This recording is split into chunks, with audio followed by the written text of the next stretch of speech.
Herkese merhabalar, ben Huri. Huri Metek Mutfak'ta kanalıma mutfağıma hoş geldiniz. Tahinli irmik helvası tarifi hazırlıyorum. Ağızda kum gibi dağılmayan yapışık irmik helvamızın tarifine hemen başlıyorum. 125 gram tereyağını eritelim.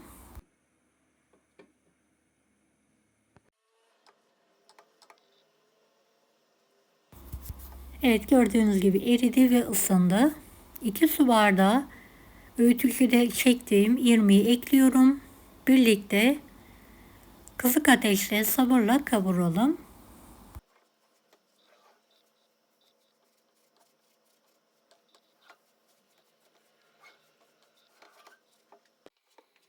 Evet, bir yemek kaşığı tepeleme un ekleyelim ve kavurma işlemine devam edelim.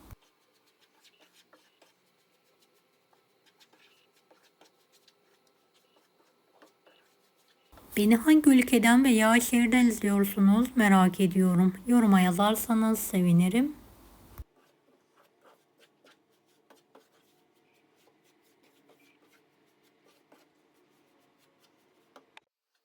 Evet, rengi değişene kadar kavuralım.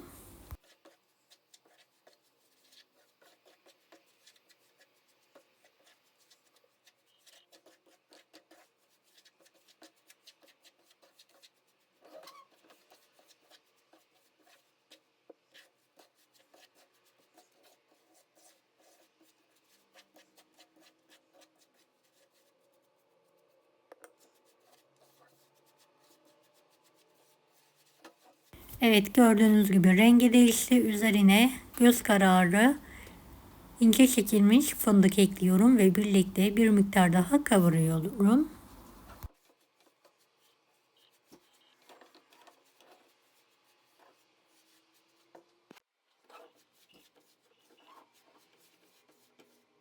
Evet, bu irmik helvası çok basit ve lezzetli. Şerbet hazırlamıyoruz. 2 su bardağı toz şekeri ekleyelim.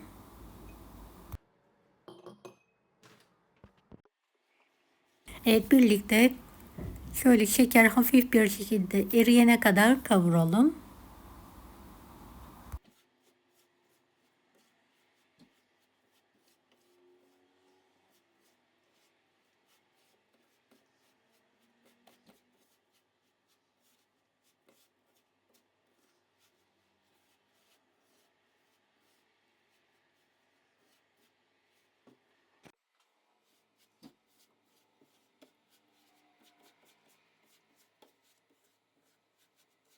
Evet, gördüğünüz gibi kum gibi tane tane ayrılıyor.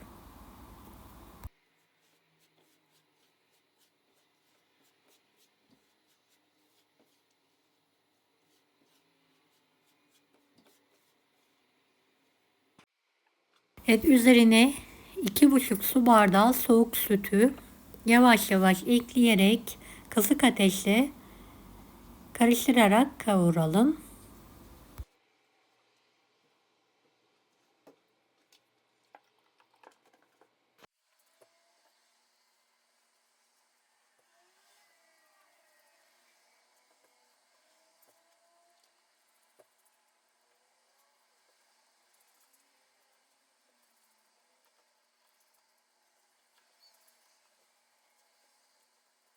Son yarım bardağı da ekliyorum.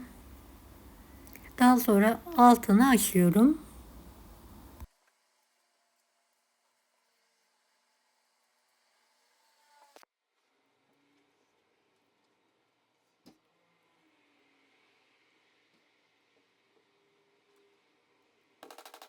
Evet, kapağını kapatarak demlenmeye bırakalım.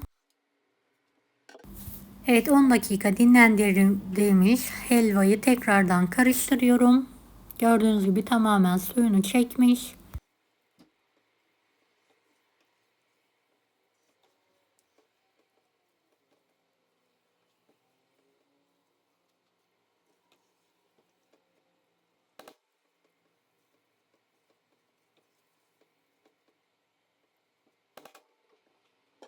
Bir bardak dolusu tahin ekliyorum.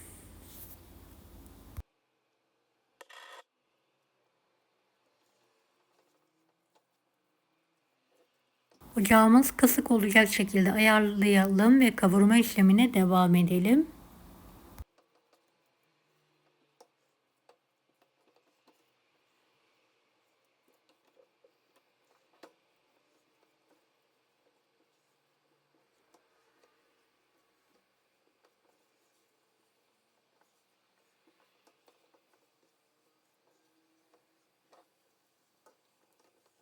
Evet, altını kapatalım ve irmik helvamızı en az 10 dakika dinlenmesi için bekleyelim. Dinlendirdiğimiz helvayı tekrardan karıştıralım. Gördüğünüz gibi yapışık bir şekilde kum gibi dağılmıyor.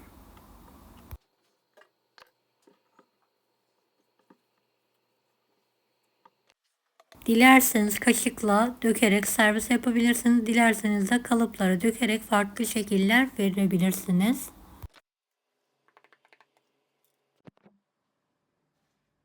Evet, tahinli irmik helvamız hazır.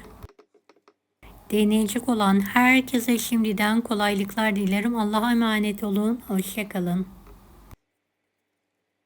Daha farklı tarifler için bunları da izlemeyi unutmayınız.